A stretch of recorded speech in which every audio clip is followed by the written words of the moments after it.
तो आज फिजिक्स में हम एक कॉन्सेप्ट स्टार्ट करेंगे, चैप्टर नहीं है ये कॉन्सेप्ट है वेक्टर्स। ओके, और ये जो कॉन्सेप्ट है ये ऑल चैप्टर्स में अप्लाई होता है, even in the 11th class और इन द 12th क्लास। ऐसा कोई चैप्टर नहीं जिसमें वेक्टर का कोई एप्लीकेशन नहीं है। कहीं ना कहीं पर कोई ना कोई क्वेश्चन ऐसे बनेंगे जहां पर वेक्टर का एप्लीकेशन होगा। So I should say it is a concept. Okay, so let's start this chapter vector. The first point is what is physical quantities. Physical quantities are the quantities is present in our physical world. Okay, there are certain laws around them. So these physical quantities can be divided into two parts. One quantity having the directions called vector. Other quantity have no direction, only values called scalar quantities. Okay, so first quantity is scalar. You can write down this point. First is scalar quantity.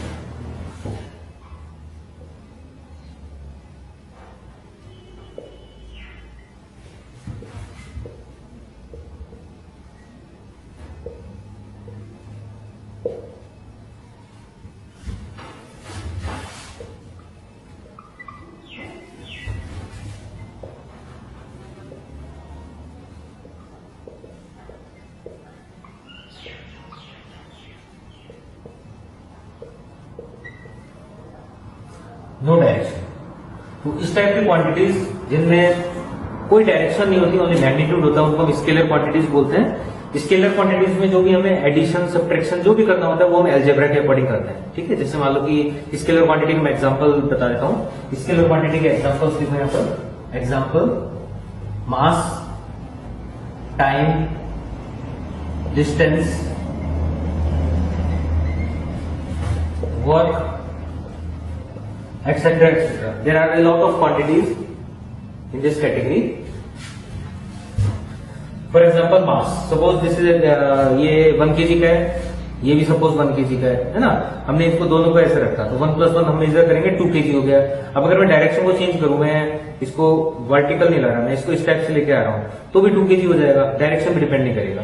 तो ये जो physical quantities है ये direction पे depend नहीं करती। ठीक है, यहाँ पर हम नॉर्मल अलजेब्रा लगाते हैं, प्लस करेंगे या माइनस करेंगे। क्लियर है ना। फिर नेक्स्ट है स्केलर के बाद वेक्टर क्वांटिटी। देखो नेक्स्ट लिखो हेडिंग वेक्टर क्वांटिटी। इसमें देखो these are the physical quantities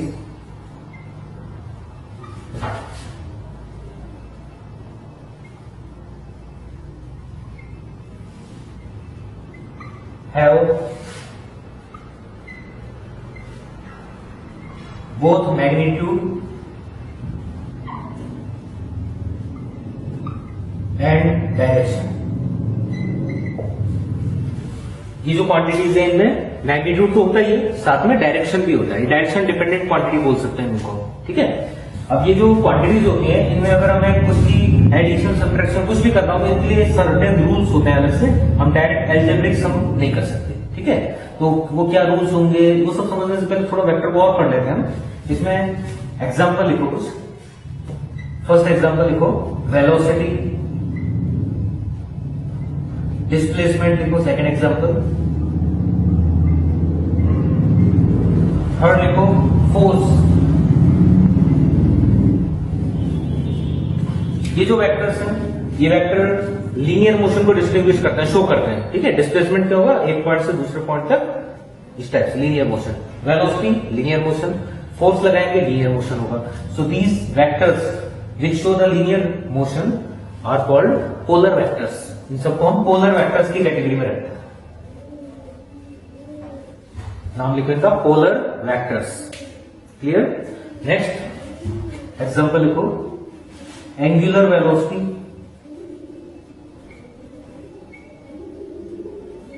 torque. ये वेक्टर्स रोटेशन को शो करते हैं। बॉडी रोटेट होता है तो उस रोटेशन के दो डायरेक्शन होते हैं, क्लॉकवाइज और एंटी क्लॉकवाइज डायरेक्शन। तो रोटेशन को रिप्रेजेंट करने के लिए हम ये दो वेक्टर्स का यूज लेते हैं। अब इनको रिप्रेजेंटेशन क्या होता है, इनका रिप्रेजेंटेशन होता है कि अगर बॉडी का रोटेशन क्लॉकवाइज है तो यहाँ पर इसका जो सेंटर से जाने वाला लाइन है, इस लाइन को एक्सेस बोलते हैं हम, एक्सेस। इस एक्सेस के अलग होगा वेक्टर का डायरेक्शन। अगर रोटेशन क्लॉकवाइज है तो हम एक एक्सेस पर पेन रख के उसको रोटेशन के अकॉर्डिंग रोटेट करेंगे। देखो तो ये अगर मैं इसको स्क्रू एज्यूम करूं, स्क्रू, तो ये स्क्रू कहां जाएगा, अंदर जाएगा, क्लॉकवाइज रोटेट करूंगा तो इसका मतलब इनसाइड होता है। If rotation is clockwise then direction of vector is perpendicular inside. Perpendicular इसके जिस प्लेन में रोटेशन हो रहा है उस प्लेन के परपेंडिकुलर अंदर, इनसाइड। इनसाइड को मैं क्रॉस सिंबल बोल देता हूं, क्रॉस।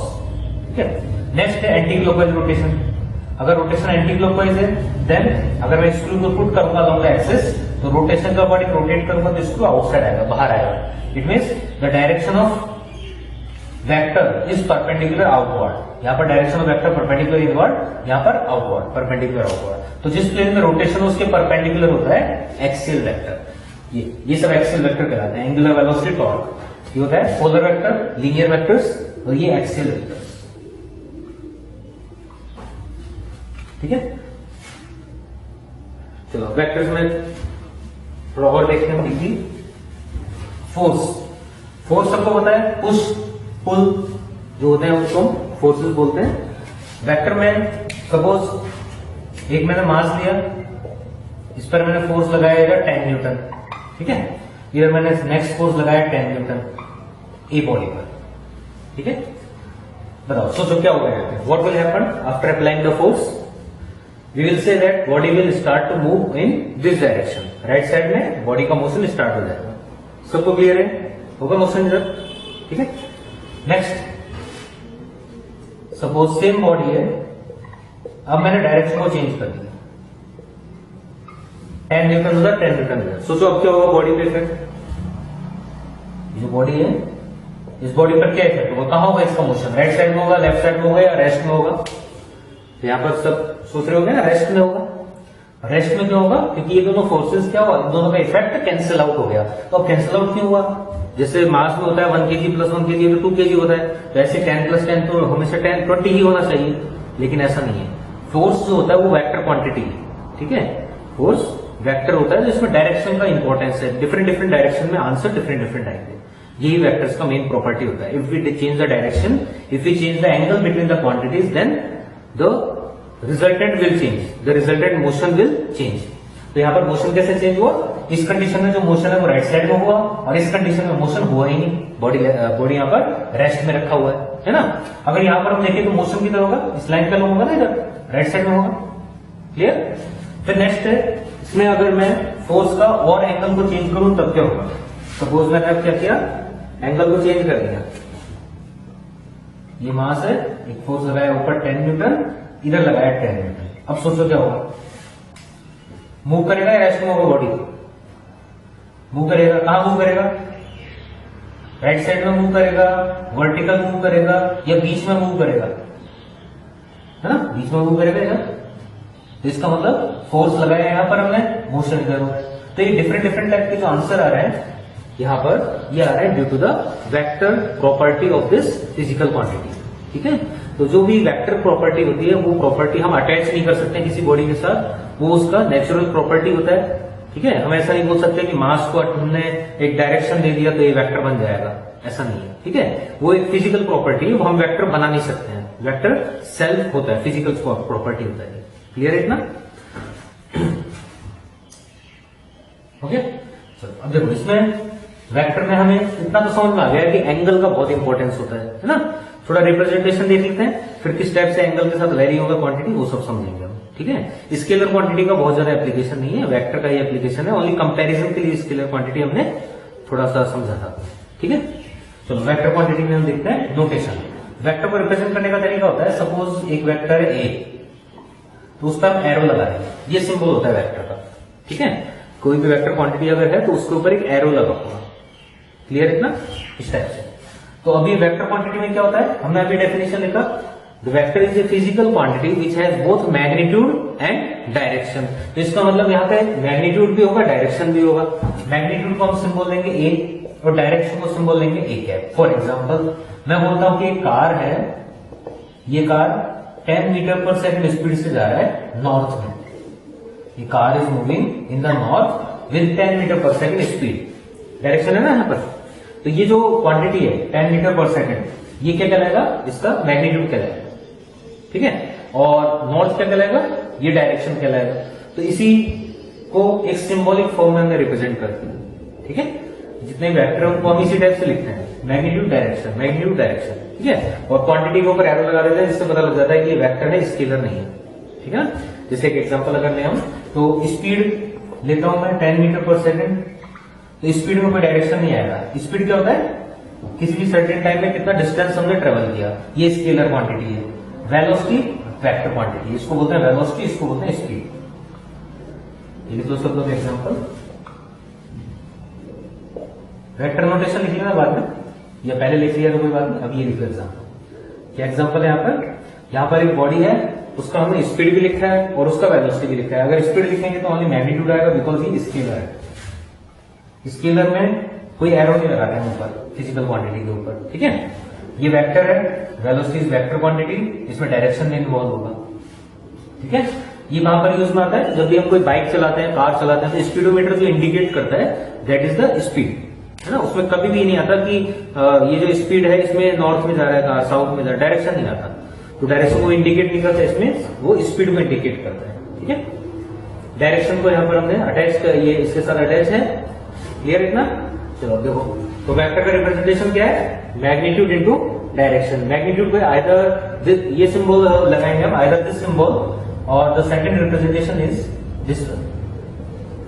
दो टाइप से रिप्रेजेंट कर सकते हैं वेक्टर, ठीक है। मैग्नीट्यूड को या तो ऐसे लिख सकते हैं या फिर हम इस टाइप से लिख सकते हैं, दो सिंबल है यहाँ पर।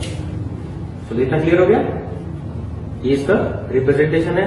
अब ये जो टर्म है, ये स्मॉल छोटा सा टर्म है ना, इसको जब हम मल्टीप्लाई कर रहे हैं तो क्या मैग्नीट्यूड चेंज हो रहा है, नहीं हो रहा। जैसे for example 10 metre per second से एक कार जा रहा है, मैंने नॉर्थ को मल्टीप्लाई किया, तो नॉर्थ को मल्टीप्लाई करने से क्या स्पीड चेंज होगा, नहीं होगा। स्पीड का उससे कोई रिलेशन ही नहीं, इंडिपेंडेंट है ना। अगर इस क्वांटिटी को मैं मल्टीप्लाई करता हूँ, मैं साउथ लिख रहा हूँ, अपवर्ड लिख रहा हूँ, डाउनवर्ड लिख रहा हूँ, along x axis, y axis, z axis लिख रहा हूँ, तो क्या ये फिजिकल क्वांटिटी चेंज होगा लिखने से, नहीं होगा। इट मीन्स ये जो फिजिकल क्वांटिटी है, इसका जो वैल्यू है वो 1 है, क्योंकि 1 को किसी भी टर्म से मल्टीप्लाई करेंगे तो वैल्यू चेंज नहीं होगी, ठीक है। तो ये जो है टर्म, ये जिसको हम डायरेक्शन से रिप्रेजेंट करते हैं, इसी को फिजिक्स में हम बोलते हैं यूनिट वेक्टर। क्यों बोलते हैं यूनिट वेक्टर, ये ओनली डायरेक्शन को शो करता है, इसका मैग्नीट्यूड होता है 1, मैग्नीट्यूड 1 होता है, इसलिए इसको यूनिट वेक्टर बोलते हैं, ठीक है। इसका डायरेक्शन क्या होता है, इसका डायरेक्शन होता है along the direction of the vector, जो भी हमारा मेन वेक्टर है उसी की डायरेक्शन को शो करता है। और इसका वैल्यू कितना होगा, मैग्नीट्यूड कितना होगा, इसका मैग्नीट्यूड 1 होगा, बिकॉज इसको किसी भी क्वांटिटी से मल्टीप्लाई करने पे वो क्वांटिटी का वैल्यू चेंज नहीं होगा। यहाँ पर 10 है तो 10 ही रहेगा, नॉर्थ लिखें या साउथ लिखें कोई फर्क नहीं पड़ेगा, ठीक है ना। तो यहाँ पर लिखो यूनिट वेक्टर के बारे में। Next point, first of all ये रिप्रेजेंटेशन हो गया, इसी रिप्रेजेंटेशन में दो चीजें इंडिकेट कर लेना, इसको लिख देना मैग्नीट्यूड, ये जो टर्म है मैग्नीट्यूड, इसको लिखना यूनिट वेक्टर, दोनों मैग्नीट्यूड है, ये मैग्नीट्यूड है, ठीक है, ये हो गया unit vector.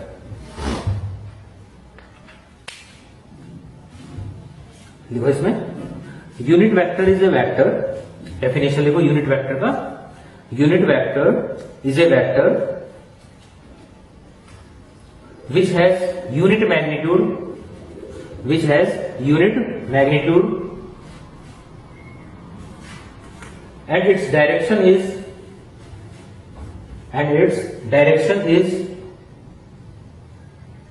along the direction of vector. Its direction is along the direction of vector.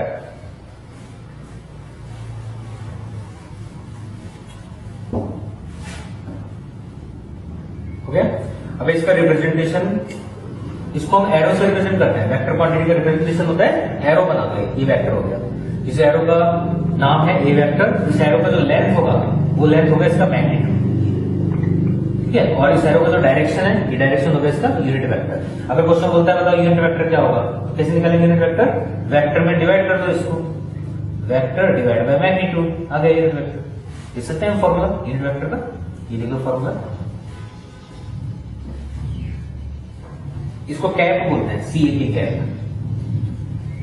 A cap.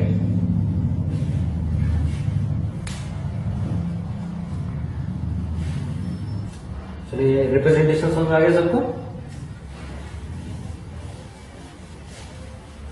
इसके बाद नेक्स्ट है कि वेक्टर्स में एक लॉ होता है तो हमें याद रखना है कि if there are two or more than two vectors, A vector, B vector, C vector, then the resultant of these vectors will be A plus B plus C. जो भी वेक्टर्स है उनका अगर हमें रिजल्टेंट निकालना हो, आंसर निकालना हो, तो क्या करेंगे, उन सब वेक्टर्स को हम प्लस कर देंगे तो ये रिजल्टेंट वेक्टर आ जाएगा। ठीक है, इंडिविजुअल वेक्टर्स है, A vector, B vector, C vector, सबको हमने ऐड कर दिया तो यहाँ पर रिजल्टेंट वेक्टर से वो शो हो जाएगा। क्लियर है ना? जैसे मैंने बोला कि यहाँ पर एक पर्सन है ए पॉइंट पर, ये पर्सन डिस्प्लेस हुआ, इधर मूव किया, टोटल हुआ ये 2 मीटर। ये डायरेक्शन में बोल देता हूं सपोज ईस्ट। इसके बाद फिर यहां से ये पॉइंट भी है, अगेन ये डिस्प्लेस हुआ, अभी डिस्प्लेस हुआ 3 मीटर ईस्ट में, सी पर पहुंच गया। तो क्वेश्चन बोला है बताओ टोटल डिस्प्लेसमेंट कितना हुआ, तो हमें सोचना है डिस्प्लेसमेंट क्या है, स्केलर है वेक्टर है, तो हमें पता है कि डिस्प्लेसमेंट वेक्टर क्वांटिटी है, तो वेक्टर एडिशन होगी। क्या होगा वेक्टर एडिशन, एक ये वेक्टर हो गया, ये वेक्टर हो गया, दोनों को प्लस कर दो, दोनों का पहले वेक्टर नोटेशन लिखो फिर प्लस करो। तो इसको मैं फर्स्ट जो यहाँ पर डिस्टेंस ट्रेवल हुआ है इसको मैं ए बी वेक्टर बोल देता हूँ। ए से भी चला ना ये displacement, A B vector, A B vector क्या हुआ 2 मीटर ईस्ट। नेक्स्ट फिर हो गया बी सी वेक्टर, ये हो गया 3 मीटर ईस्ट। अब क्वेश्चन बोला है ए सी वेक्टर निकालो, टोटल रिजल्टेंट निकालो, रिजल्टेंट, तो रिजल्टेंट क्या आया 2 east plus 3 east. East east same है, अगर सेम है तो कॉमन ले लेंगे, अलग अलग हुआ तो कॉमन नहीं आएगा। ठीक है, अलग हुआ तो कैसे करेंगे, डिफरेंट हुआ तो वो हम देखेंगे, वेक्टर का मैं ट्रायंगल बताऊंगा उससे सॉल्व करेंगे। ठीक है, क्लियर हो गया सबको? रिजल्टेंट को नहीं सबको प्लस कर देंगे, प्लस कर दिया 2 + 3 5 हो गया answer.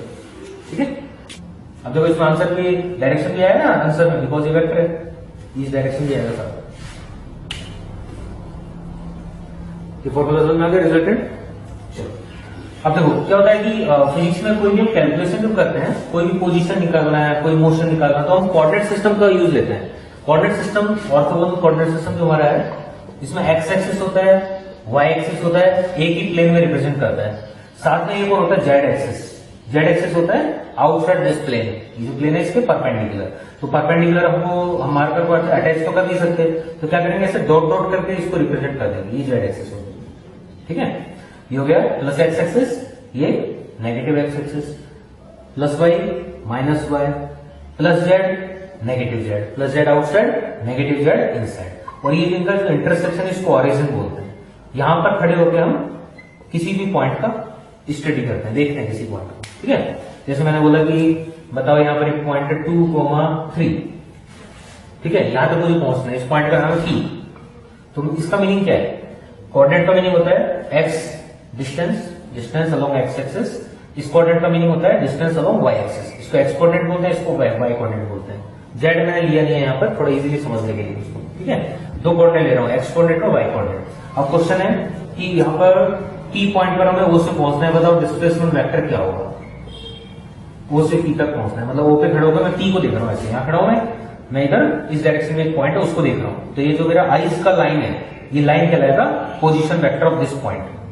I am standing on the origin, okay, and watching towards point P. Okay, point P is there.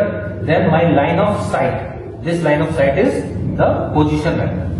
तो इसको मैं लाइन ऑफ साइट को ऐसे बना लेता हूँ, इस डायरेक्शन में देख रहा हूँ ना, ये हो गया मेरा, ये पोजीशन वेक्टर हो गया P पॉइंट का with respect to origin, origin से खड़े हुए देख रहे हैं। ठीक है, इतना क्लियर है? तो ये मुझे निकालना है, तो कैसे यहां तक कैसे पहुंचेंगे हम? फर्स्ट तो हमें 2 मीटर चलना पड़ेगा एक्स एक्सिस के लो, चलो ठीक है, एक्स एक्सिस के लो चले हम 2 मीटर। फिर हमें 3 मीटर चलना पड़ेगा वाई एक्सिस के लो, मीटर सेंटीमीटर जो भी वो यूनिट दे देंगे वो देख लेंगे हम। तो यहाँ पर मुझे 2 वेक्टर का रिक्वायरमेंट हुआ P पॉइंट तक पहुंचने के लिए। ठीक है ना, तो मैं कैसे लिखूंगा इसको, 2 मीटर एक्स एक्सिस प्लस कर देंगे, बताया था ना रिजल्टेंट निकालना तो प्लस करते हैं, प्लस 3 मीटर वाई एक्सिस। ठीक है, अब ये जो हम इतना वर्ड लिख रहे हैं along x axis, along y axis, इतना बड़ा वर्ड ना लिखना पड़े उसके लिए हम क्या करते हैं, यहाँ पर ये जो डायरेक्शन है एक्स एक्सिस वाई एक्सिस, इनको हम स्मॉल यूनिट वेक्टर से रिप्रेजेंट कर देते हैं। छोटा सा एक सिंबल बना देते हैं डायरेक्शन का।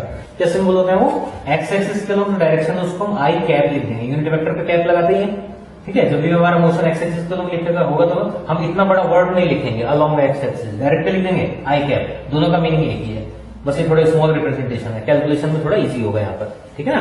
नेक्स्ट फिर हो गया वाई एक्सिस, वाई एक्सिस के अलोंग जे कैप, जेड एक्सिस के अलोंग जो डायरेक्शन है या यूनिट वेक्टर है उसको बोल देंगे के कैप, ठीक है।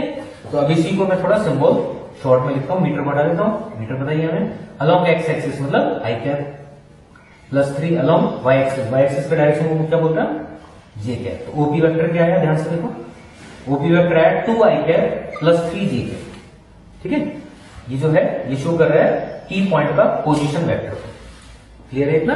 तो इस एग्जांपल से हमें एक चीज पता लग गया कि अगर मैं कोऑर्डिनेट लिख रहा हूं x, y, z, तो मेरा जो पोजीशन वेक्टर है वो क्या होगा, x किस डायरेक्शन में चलेंगे हम, आई कैप डायरेक्शन में, ठीक है। y किस डायरेक्शन में चलेंगे हम, जे कैप डायरेक्शन में, z के कैप डायरेक्शन में, और सबको क्या करना है, सबको हमें प्लस कर देना है। क्यों प्लस क्यों करना है, क्योंकि हमारा रिजल्टेंट का लॉ क्या है कि जब अगर रिजल्टेंट निकालना हो तो इंडिविजुअल जो वेक्टर है, ये सब वेक्टर ही हुए, इंडिविजुअल वेक्टर इनको प्लस कर देते हैं, ऐड कर देते हैं, ठीक है। तो ये पोजीशन वेक्टर कैलकुलेट करने का मेथड आ गया हमें, मेथड मिल गया हमें, है ना। और पोजीशन वेक्टर कहां से निकालते हैं, position vector is taken from the origin, okay. तो ये लिख लो यहाँ पर पोजीशन वेक्टर। अभी इसको नोट डाउन कर सकते हो, नोट डाउन करने का कभी जल्दबाजी मत करना, ठीक है, क्योंकि वीडियो ये तो वैसे भी वीडियो है, इसमें सब कुछ सेम रहेगा ही, आराम से बाद में नोट डाउन कर सकते हो, क्या प्रॉब्लम। ये तो 20 मिनट्स का, हाफ एन आवर का इतना ही वीडियो रहेगा, ठीक है ना। इसके बाद पूरा दिन उसको 10 बार देखो, क्या प्रॉब्लम है, सेव रहेगा तुम्हारे पास, ठीक है। तो नोट डाउन करने का जल्दी मत करना कि सर मिटा देंगे, सर हटा देंगे, मिटा दूंगा तो क्या होगा, दोबारा देख लेना, रिमाइंड कर दे। एक बेनिफिट भी था ना ऑनलाइन क्लासेस का, ठीक है। नेगेटिव पॉइंट है तो कुछ पॉजिटिव पॉइंट भी है हमारे पास, है ना। तो ये हो गया पोजीशन वेक्टर, बस समझ लिया करोगे, जिसमें समझा करो, जो नोट डाउन करना होता है मैं वो बोल ही देता हूं, उसको आराम से वीडियो को पॉज करके बाद में नोट डाउन कर लेना, ठीक है, समझने के बाद। तो पोजीशन वेक्टर क्या है, पोजीशन वेक्टर क्या हुआ, पोजीशन वेक्टर हुआ, position vector denote the position of a point with respect to origin, okay. It denotes the position of a point with respect to origin. Origin पर खड़े होके हम अगर किसी पॉइंट को देख रहे हैं तो हमारा जो आईज का जो लाइन है, this line is called position vector, clear. जिसमें इधर देख रहा हूं तो ये हो गया मेरा पोजीशन वेक्टर। अब यहाँ पर जेड का मीन्स क्या है, जेड का मीन्स ये है कि एक्स आई कैप डायरेक्शन में, वाई जे कैप डायरेक्शन में और जेड के कैप डायरेक्शन में, मतलब यहाँ पर एक पॉइंट है। तो पोजीशन वेक्टर क्या होगा, ये होगा, समझा गया ना। मैं जेड एक्सिस भी ले रहा हूँ यूज में, तो जेड एक्सिस तो बाहर ही होगा, तो इसका मतलब क्या है, पॉइंट यहाँ पर है, इधर इधर पहुंचना है। कैसे हम पहुंचेंगे यहाँ पर, इस पॉइंट पर कैसे पहुंचेंगे, एक्स डिस्टेंस इधर ट्रेवल करेंगे ये, फिर वाई डिस्टेंस ट्रेवल करेंगे इस डायरेक्शन में, फिर जेड डिस्टेंस ट्रेवल करेंगे इस डायरेक्शन में, पहुंच गए इधर पहुंच गए। तो मैं ओ पॉइंट पर खड़े होकर ऐसे देखूंगा, ये हो गया मेरा ओपी वेक्टर। अब क्योंकि यहाँ पर बोर्ड के बाहर रिप्रेजेंट नहीं कर सकते इसको, थोड़ा सा टिपिकल होगा, तो इसलिए मैं इस टाइप से इधर बोर्ड के ऊपर ही बना रहा हूँ, ठीक है ना। लेकिन एक्चुअल में देखा जाए तो इधर है, जब भी जेड एक्सिस होगा तो बाहर होगा वेक्टर, ओपी वेक्टर, क्लियर हो गया सबको। ये ओपी वेक्टर इस प्लेन में होगा ओपी वेक्टर, ठीक है ना। चलो अब मान लो बोला है कि ओपी वेक्टर का बताओ लेंथ कितना होगा, ये जो मैं वेक्टर बना रहा ना, इस ओपी वेक्टर का लेंथ क्या होगा, लेंथ को मतलब इसका मैग्नीट्यूड कितना होगा वो हमें निकालना है, ठीक है। अब लेंथ का मैग्नीट्यूड कैसे निकालें, इसके लिए हमें थोड़ा सा पाइथागोरस थ्योरम वगैरह सबको आता होगा, है ना। तो वो सब हमें थोड़ा सा पता होना चाहिए कि पाइथागोरस थ्योरम हम कैसे अप्लाई करते हैं, क्या होता है। अगर ये पता है तो हो गया, तो कोई प्रॉब्लम नहीं उसमें, है ना। देखो पहले इसका मीनिंग देखते हैं। इसका मीनिंग क्या था जो मैंने बताया, आई कैप डायरेक्शन में कितना चलेंगे हम, एक्स, ठीक है, ये आई कैप डायरेक्शन है, इसमें हम एक्स डिस्टेंस चलेंगे। जे कैप डायरेक्शन में कितना चलेंगे, वाई, ठीक है, और के कैप डायरेक्शन में हम चले जेड। तो यहां तक पहुंचने के लिए अगर ध्यान से देखो तो ये जो पॉइंट है, ये जो पॉइंट है, तो ये पॉइंट इस प्लेन में तो होगा, इस प्लेन में। तो इस प्लेन में अगर इस ट्रायंगल को देखो, मैं बोल रहा हूं ये ओ है, ये पी है, और ये पॉइंट है सपोज एक्स, तो ओ पी एक्स, क्या ये ट्रायंगल बन गया क्या, इक्विलेटरल राइट एंगल ट्रायंगल। देखो ये एंगल 90 डिग्री है ना, ये ट्रायंगल, ये इस प्लेन में ये कंप्लीट एक ट्रायंगल बन गया। तो इस ट्रायंगल का ये जो लाइन है, ये जो मैं लाइन बोल रहा हूँ ओ एक्स, ये ओ एक्स अगर देखा जाए तो ये तो हाइपोटेन्यूस ही तो है, हाइपोटेन्यूस निकल जाता है आराम से। अगर हमें बेस बताओ और परपेंडिकुलर बताओ, ये इसको बेस ले लो, इसको परपेंडिकुलर ले लो, तो ये क्या हो जाएगा, ओपी ओ एक्स हाइपोटेन्यूस हो जाएगा। तो ओ एक्स तक पहुंचने के लिए पहले हमें ओपी तो निकालना पड़ेगा, ओपी बताओ पहले हमें, ओपी निकाल देते हैं, है ना। ओपी निकालना बहुत ईजी है, ये एक्स है वाई है, तो पाइथागोरस से ये कितना हो जाएगा, root over x square plus y square, ठीक है ना। याद है सबको Pythagoras theorem, root over perpendicular square plus base square है, base square plus perpendicular square, ठीक है। वो भी वेक्टर है। अब हम आ जाते हैं इस पे एक्स पे, ये पॉइंट एक्स है जहां पे पहुंचना था, ठीक है, इसको मैं एक्स लिख देता हूँ, ओ एक्स वेक्टर निकाला, ठीक है। तो एक्स पॉइंट पे मुझे पहुंचना था, ओपी तो आ गया, एक्स तक पहुंचना है, और एक्स तक पहुंचना भी है ये वेक्टर, ठीक है। तो ये हाइपोटेनस निकालना है, इस हाइपोटेनस को देखोगे तो ये हो गया हमारा परपेंडिकुलर और ये हो गया बेस। बेस हमें पहले से पता है, परपेंडिकुलर होता है जेड, जेड है एक्स वाई जेड, ठीक है, दोनों पता लग गए। चलो निकाल लेते हैं। ओ एक्स हो गया root over perpendicular square plus base square, base कितना है, बेस है root over x square plus y square, base square plus perpendicular square. तो इसको सॉल्व करेंगे तो हमारा आंसर आया root over x square plus y square plus z square. तो किसी भी वेक्टर का लेंथ कैसे निकालते हैं, फर्स्ट ऑफ ऑल उस वेक्टर को हमें i cap j cap k cap format में रिप्रेजेंट करना है, मींस पोजीशन वेक्टर टाइप से लिखना है। अगर हम लिख सकते हैं, हम यहां पहुंच गए हैं, तो उसके बाद हमें क्या करना है, आई कैप के कोएफिशिएंट का स्क्वायर कर दो, जे कैप के कोएफिशिएंट का स्क्वायर कर दो, और के कैप के कोएफिशिएंट का स्क्वायर कर दो, तीनों को ऐड करो और रूट ले लो। तो ये क्या होगा, ये हो जाएगा इस वेक्टर का, ओ एक्स वेक्टर का लेंथ, ये जो वेक्टर था इसका लेंथ, समझ आ गया। लेंथ का मतलब मैग्नीट्यूड बोल देते हैं इसको, ठीक है ना। तो ये यहां पर लिख लो, मैग्नीट्यूड कैसे निकालते हैं किसी वेक्टर का, वेक्टर लिखो पहले, फिर उसके नीचे ये मैग्नीट्यूड लिख देना, ठीक है। कर लो इसको नोट डाउन। इसमें तो ध्यान ये रखना है हमें कि माइनस भी अगर होगा, मान लो नेगेटिव भी है, तो स्क्वायर होने के बाद पॉजिटिव हो जाएगा, मतलब यहाँ पर कोई भी टर्म नेगेटिव कभी नहीं है, ठीक है ना। ये सब पॉजिटिव होंगे, इधर नेगेटिव हो सकता है लेकिन ये कभी नेगेटिव नहीं होगा। अब देखो नेक्स्ट एग्जाम्पल देते हैं इसके बेसिस पे।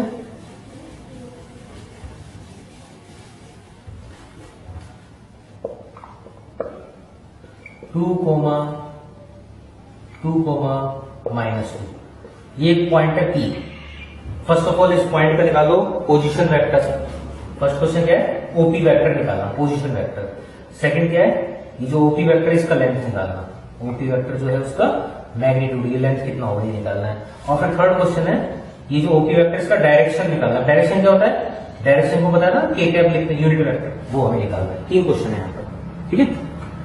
फर्स्ट है पोजीशन वेक्टर। पोजीशन वेक्टर कैसे निकालेंगे हम, 2 2 -2, इसका मतलब 2 इधर गए, 2 इधर गए, -2 मतलब अंदर गए, माइनस का मतलब जेड एक्सिस नेगेटिव, ठीक है। तो ओपी वेक्टर हो गया 2 किस डायरेक्शन में गए, आई कैप डायरेक्शन में, फिर 2 गए जे कैप डायरेक्शन में, उसके बाद 2 किस डायरेक्शन में गए बताओ, प्लस जेड या माइनस जेड डायरेक्शन में, माइनस है ना, इसका मतलब माइनस जेड, तो माइनस जेड को मैं माइनस के कैप लिख दूं। हाँ, तो नेगेटिव साइन कभी भी मैग्नीट्यूड के साथ नहीं आता। जैसे मैंने बोला मास 2 kg होता है, कभी -2 kg नहीं सुना होगा, ठीक है ना। टाइम होता है 3 सेकंड, -3 सेकंड का भी कोई टाइम नहीं होता। तो जो मैग्नीट्यूड होते हैं वो हमेशा पॉजिटिव वैल्यूज होती हैं, ठीक है ना। तो हम 2 मीटर चले, -2 मीटर चल सकते हैं क्या, कभी नहीं चल सकते ना। तो हम 2 मीटर चले, किधर चले, आई कैप डायरेक्शन में, अलॉन्ग एक्स एक्सिस। 2 मीटर चले अलॉन्ग वाई एक्सिस, 2 मीटर चले अलॉन्ग नेगेटिव जेड एक्सिस। तो वेक्टर में माइनस कभी नहीं होता है, ओनली नेगेटिव डायरेक्शन, मैग्नीट्यूड कभी नेगेटिव नहीं होता वेक्टर्स में, ठीक है। चलो ये हमने लिखा है, तो इसको हम अब निकालेंगे लेंथ कितना होगा। तो लेंथ के लिए क्या फॉर्मूला था, root over 2 square plus 2 square plus 2 square, क्योंकि -2 स्क्वायर भी करोगे तो पॉजिटिव आने वाला है, ठीक है। इसको ऐड कर देंगे 4 + 4 + 4, तो 12 आ जाएगा, रूट ओवर 12 आ जाएगा। और चाहे तो और सॉल्व कर सकते हैं इसको, इतना भी काफी है, ठीक है। फिर नेक्स्ट क्वेश्चन क्या है, डायरेक्शन। और बताओ ये जो वेक्टर है ना, इस वेक्टर का डायरेक्शन क्या होगा। डायरेक्शन मतलब यूनिट वेक्टर बताना है। यूनिट वेक्टर कैसे निकालते हैं, वेक्टर डिवाइड बाय मैग्नीट्यूड, इस मेथड से निकालते हैं, ठीक है। फर्स्ट ऑफ ऑल वेक्टर लिख देता हूं, 2i cap plus 2j cap plus 2k cap, वो भी नेगेटिव में। अब नेगेटिव को यहां पर भी हम लिख सकते हैं और यहां पर भी लगा सकते हैं, इसमें कभी भी कंफ्यूज मत होना, ठीक है, एक ही बात है। लेकिन इसका मीनिंग बस ये है कि डायरेक्शन है -k कैप में 2 नेगेटिव नहीं हो सकता, ठीक है। चलो मैग्नीट्यूड आया रूट ओवर 12। तो ये जो एक्सप्रेशन है, ये एक्सप्रेशन आ गया यूनिट वेक्टर, ठीक है, unit vector.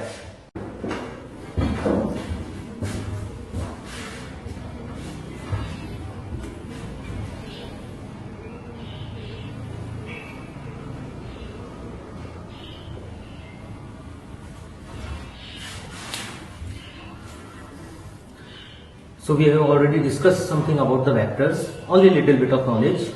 Okay. Previous class में हमने यूनिट वेक्टर भी थोड़ा डिस्कस किया था, तो अभी यूनिट वेक्टर्स को थोड़ा और फॉरवर्ड लेके चलते हैं. Okay. In the previous class we have discussed that the unit vector is the vector which has one magnitude, unit magnitude, and its direction is along the direction of the main vector. ठीक है, ये हमने definition लिखा था. तो magnitude 1 होता है ना, ये क्लियर था सबको. आप देखो इसका एक एग्जांपल ले लेते हैं हम. Suppose there is a vector 2i cap plus 2j cap plus 3k cap, and the question is calculate the unit vector. Then what will we take? First we will calculate the magnitude. What is the magnitude? I cap का coefficient 2 है, इसका square कर देंगे. J cap का coefficient 2 square 3 square, जो भी answer है वो यहां लिख लेंगे. ठीक है ना. 9 प्लस 4 प्लस 2, तो रूट ओवर 17 हो गया magnitude. Now the unit vector will be the vector, this is the vector divide by the magnitude of vector. Okay. Then after the calculation this is the answer. ठीक है. तो यहां पर student के mind में जब रहता है तो इतना बड़ा एक्सप्रेशन है, इसमें कहां 1 आंसर आ रहा है? If it is unit vector then it should be 1. तो एक्चुअली क्या है, मैग्नीट्यूड टोटल 1 होगा. यूनिट वेक्टर का मैग्नीट्यूड 1 होगा. अब हम मैग्नीट्यूड का बात करते हैं, लेंथ का बात करते हैं, तो डाउनवर्ड तो ये कांस्टेंट टर्म है ही. ठीक है. इसका मैग्नीट्यूड और देख लेते हैं क्या आएगा. कंप्लीट का देखेंगे ना मैग्नीट्यूड, तो कंप्लीट का मैग्नीट्यूड निकालेंगे तो न्यूमरेटर जो पार्ट है इसका मैग्नीट्यूड अभी हमने कैलकुलेट किया तो रूट ओवर 17 आया था, और ये कांस्टेंट है. Root over 17 divide by root over 17 cancel out हो गया, 1 आंसर आ जाएगा. क्लियर. तो हम ये पूछ सकते हैं that magnitude of unit vector is 1. Unit vector का मैग्नीट्यूड ऑलवेज 1 होता है. ठीक है ना. अब इस पे देखो क्या क्वेश्चन बन सकता है, वो हम थोड़ा देख लेते हैं. सपोज एक क्वेश्चन है that there is a unit vector 0.2 i cap plus 0.4 j cap plus x k cap. It is a unit vector. Then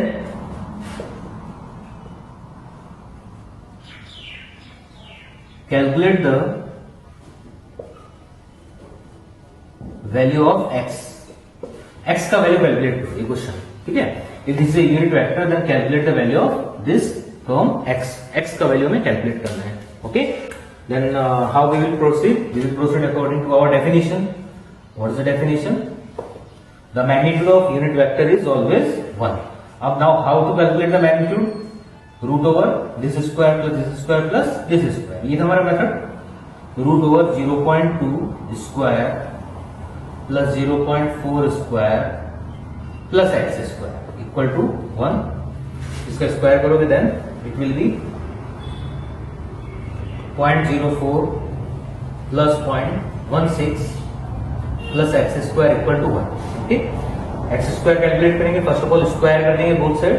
square करोगे देन रूट रिमूव हो जाएगा. एक्स स्क्वायर मेजर करना है हमें 1 माइनस दिस. इसको calculate करेंगे तो ये हो जाएगा 0.2. तो सॉल्व करके हमारा आंसर है 0.8. सो एक्स इज रूट ओवर 0.8. ये एक्स होगा. ओके. तो इस टाइप से क्वेश्चन बनता है यूनिट वेक्टर पे. एक इस टाइप का एक्सप्रेशन देंगे, बोलेंगे if this is the unit vector then calculate the value of x. ये इसका मेजरमेंट का मेथड हो जाएगा. क्लियर है सबको? ठीक है. तो इसी के बेस पे एक डाउट दे रहा हूं, एक क्वेश्चन दे रहा हूं, वो घर पे सॉल्व करना है सबको. एक क्वेश्चन होमवर्क है. आज का होमवर्क जो है उसमें आज का जो होमवर्क है, first question, if a vector is unit vector a small. तो इसी के बेसिस पे आज एक होमवर्क दे रहा हूं अभी. ठीक है ना. सब लोग ट्राई करना है इसको. देखो homework first question, if a cap is a unit vector then calculate x. a cap is a unit vector then x निकालो. what is the a cap? a cap लिखो, क्वेश्चन में मेंशन है 1/3 i cap plus 2/3 j cap plus x k. ये question में mention. हमें क्या करना है, x का वैल्यू निकालना है if this is a unit vector. ठीक है, इस क्वेश्चन को ट्राई करोगे सब लोग,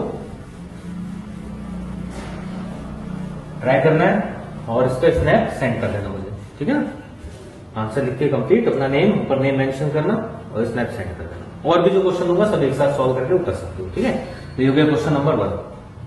ठीक है,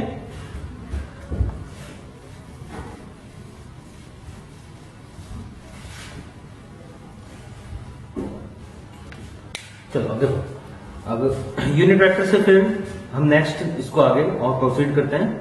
ठीक है, इसमें हम देखते हैं सिमिलर वेक्टर्स, अपोजिट वेक्टर्स, कुछ डेफिनेशंस हैं, जिसमें फर्स्ट डेफिनेशन लिख लो equal vectors.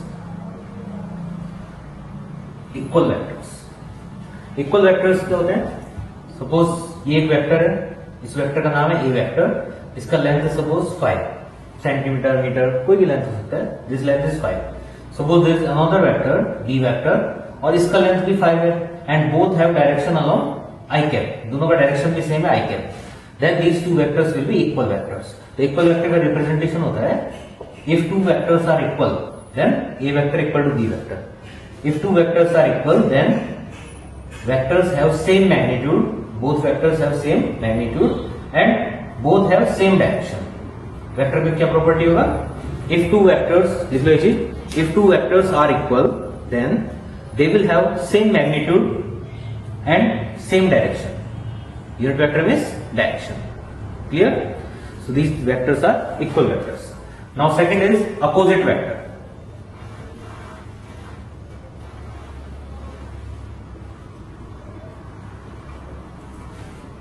Opposite vector. What is opposite vector? Suppose there is a vector A having length 5, another vector B having length 5 but direction is opposite.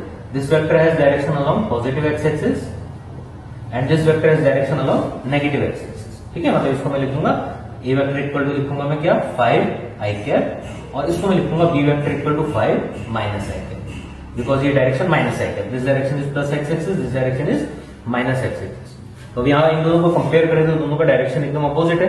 Okay, so these two vectors are opposite vectors. So what is the definition of opposite vector and symbols? If two vectors are opposite vector then their magnitudes are same. लिखते जाओ, if two vectors are opposite then their magnitudes are same but their directions are opposite. Their magnitudes are same but their directions are opposite or they have opposite unit vectors. Opposite means minus sign. Okay, अच्छा, unit vector का सब discussion हो गया था, कोशिश clear है सबको। Unit, इसका मैग्नीट्यूड 1 होता है, ओनली डायरेक्शन को शो करते हैं। फॉर एग्जांपल मैं यहाँ पर लिख रहा हूं नॉर्थ इक्वल टू साउथ, मैंने ये लिखा, ठीक है, और साथ में माइनस साइन लगा दिया, जिसका मतलब ये माइनस का मतलब क्या है कि इस डायरेक्शन का अपोजिट क्या है, नॉर्थ है, होता है ना, और opposite both are opposite directions. तो माइनस साइन का मीनिंग क्या हुआ, यहाँ पर माइनस साइन का मीनिंग हुआ डायरेक्शन अपोजिट होना, यहाँ माइनस लगा ना, इसका मीनिंग क्या है, डायरेक्शन अपोजिट है, मैग्नीट्यूड सेम है, ये इसका मीनिंग होता है। ठीक है, ये हो गया डेफिनेशन अपोजिट वेक्टर्स। ठीक है,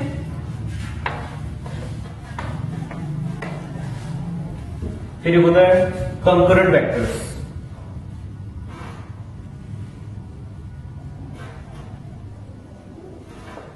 Concurrent vectors are start from the same point. If three vectors coincide at the same point, start from the same point, then these vectors called concurrent vectors. If three vectors start from the same point, then these vectors called concurrent vectors. Okay. Okay. Now next is parallel vector.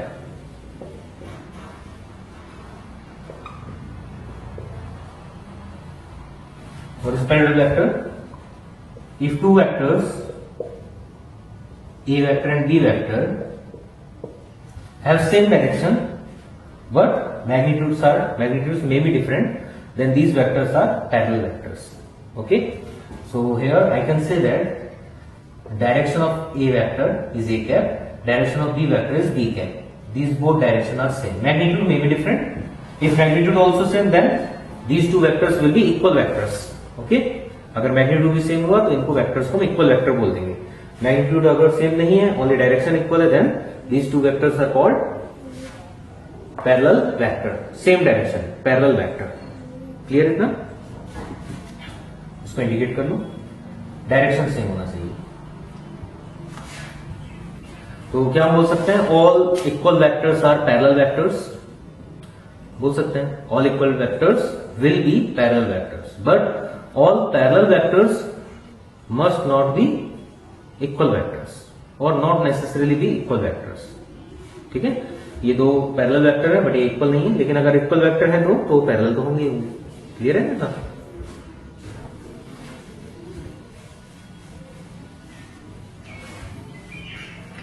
Next definition है zero vector.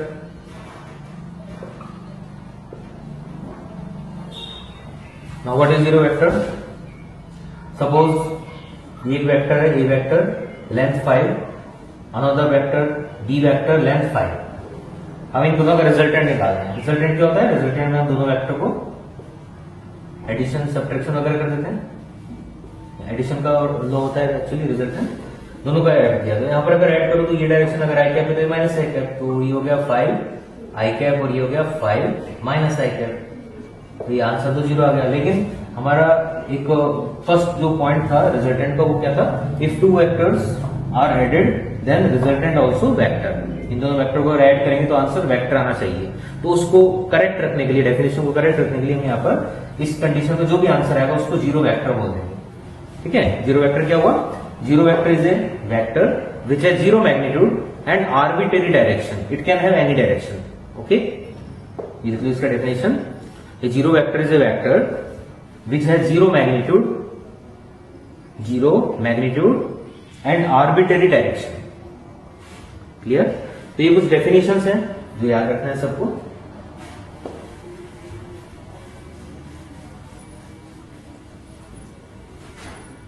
फिर देखो इसमें कुछ और algebraic points हैं. Suppose मैंने लिखा A vector is 5 I cap plus 3 J cap, और क्वेश्चन में बोला कि 2a कैप 2a वेक्टर क्या होगा? 2 से मल्टीप्लाई करेंगे तो क्या होगा? तो ये 2 जो है वो मैग्नीट्यूड में मल्टीप्लाई होगा, डायरेक्शन में कोई इफेक्ट नहीं होगा. 2 यहां पर मल्टीप्लाई होगा 10 आई कैप प्लस 2 इससे मल्टीप्लाई होगा देन 6 जे. क्लियर है इतना? 2 को अंदर हमने डायरेक्ट मल्टीप्लाई कर दिया. ठीक है? इसी टाइप से अगर डिवीजन करेंगे देन डिवाइड कर देना इसको. ठीक है? इसी क्वेश्चन में अगर मैं बोलता हूं ए वेक्टर डिवाइड बाय 3 कैलकुलेट करो, तो इसका में आंसर आएगा 5/3 आई कैप प्लस 3/3 जे. ये आंसर होगा. 3 से 3 कैंसिल, 1 लिख देंगे इसको. तो मल्टीप्लीकेशन और डिवीजन में हम डायरेक्ट मैग्नीट्यूड में परफॉर्म करते हैं ऑपरेशन, डायरेक्शन में कोई इफेक्ट नहीं होगा. क्लियर है? चलो अब यहाँ पर 2 एग्जाम्पल लेते हैं, 2 क्वेश्चन लेते हैं हम. ओके? जो यूनिट वेक्टर वगैरह पढ़ा है उसी के बेसिस पे. ओके? फर्स्ट क्वेश्चन है calculate a vector unknown vector x vector which has magnitude 5 and direction is parallel to positive y axis. Okay? तो एक वेक्टर में निकालना है x vector. The name of vector is x vector. तो vector में क्या होता है property? Vector has magnitude and direction. अगर 2 चीजें हमें पता है तो वेक्टर सॉल्व हो गया, कैलकुलेट हो गया वेक्टर. ठीक है? तो हमें 2 चीजें कैलकुलेट करना है, 2 बातें. तो इसमें फर्स्ट है मैग्नीट्यूड 5 लिख देंगे. मैग्नीट्यूड हो गया. नेक्स्ट है डायरेक्शन क्या होगा? तो डायरेक्शन क्या लिखा है? Direction is parallel to y axis. Suppose ये y एक्सिस है तो मैं बोल रहा हूं कि वेक्टर का डायरेक्शन पैरेलल है, तो क्या ये डायरेक्शन भी अलोंग y एक्सिस ही होगा या नहीं होगा? होगा along y axis. It means this vector also has direction along y axis. And which y axis? Positive और नेगेटिव? Positive y axis. तो पॉजिटिव y एक्सिस का जो डायरेक्शन है उसको हम क्या बोलते हैं सिंबल में? यूनिट वेक्टर क्या यूज में लेंगे हम? जे कैप को यूज में लेंगे. ठीक है? तो हमारा आंसर क्या आया? 5 जे कैप. ओके? क्लियर है? बहुत इजी क्वेश्चन है. क्लियर है ना? चलो नेक्स्ट है यहाँ पर calculate a vector x vector which has magnitude equal to the magnitude of a vector. ये एक वेक्टर दे दिया, इसका जो भी मैग्नीट्यूड होगा उसके इक्वल ही इस एक्स वेक्टर का मैग्नीट्यूड है. And direction is parallel to b vector. जो डायरेक्शन है एक्स वेक्टर का, जो डायरेक्शन है ये वाला पार्ट, ये बी वेक्टर का जो मैग्नीट्यूड डायरेक्शन है उसके इक्वल है, मतलब बी वेक्टर के पैरेलल है, ये भी बोल सकते हैं हम। क्लियर, ये की बात है। चलो ठीक है, करते हैं solve. Okay, first of all we write down the vector. Vector has two parts, magnitude and direction. ठीक है, तो पहले हमें मैग्नीट्यूड निकाल लेते हैं, डायरेक्शन निकाल लेते हैं। मैग्नीट्यूड कैसे निकालेंगे? एक्स वेक्टर का जो मैग्नीट्यूड किसके इक्वल है? ए वेक्टर के मैग्नीट्यूड के इक्वल है, तो पहले ए वेक्टर का मैग्नीट्यूड निकालना पड़ेगा। तो ए वेक्टर का मैग्नीट्यूड कैसे निकालेंगे? मैग्नीट्यूड में निकालने के लिए हम क्या करते हैं, आई कैप के कोएफिशिएंट का स्क्वायर कर देते हैं, प्लस जे कैप के कोएफिशिएंट का स्क्वायर कर देते हैं, और के कैप का कर देते हैं। -1 का करोगे, +1 का करोगे, एक ही बात है, स्क्वायर होने पे पॉजिटिव हो जाएगा। तो 4 + 4 + 1 √9 3 लिख देंगे। क्लियर है इतना? मैग्नीट्यूड आ गया, मैग्नीट्यूड को इधर सब्स्टिट्यूट कर देंगे। एक part solve. Second part is the direction. What is the direction? The direction is parallel to this vector, मतलब ये वेक्टर जिधर होगा उसी डायरेक्शन में एक्स वेक्टर होगा। अब डायरेक्शन अगर सेम है, if direction are same then we can say that unit vectors are same. बताए थे कॉन्सेप्ट ऑफ यूनिट वेक्टर में, अगर डायरेक्शन सेम होती है तो इसका मतलब क्या है, वो पैरेलल वेक्टर और पैरेलल वेक्टर में यूनिट वेक्टर सेम होता है। तो इसका जो यूनिट वेक्टर होगा वही यूनिट वेक्टर किसका होगा? इसका होगा। यहाँ पर डायरेक्शन सेम होने का मतलब यूनिट वेक्टर सेम होना, तो हम बी वेक्टर में यूनिट वेक्टर निकाल लेते हैं और उसको यहाँ पर सब्स्टिट्यूट कर देते हैं, तो वही डायरेक्शन सेम एक्स वेक्टर का होगा। Okay, now how to calculate this? Direction of b vector, unit vector से इंडिकेट कर रहा हूं मैं, कैप, क्या होगा formula?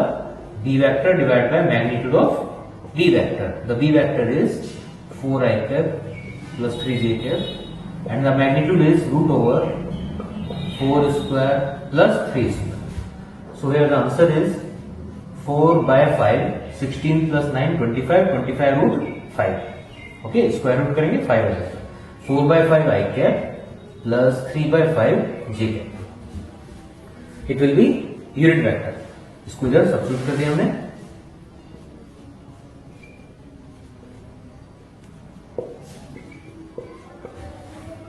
Okay, so our final answer is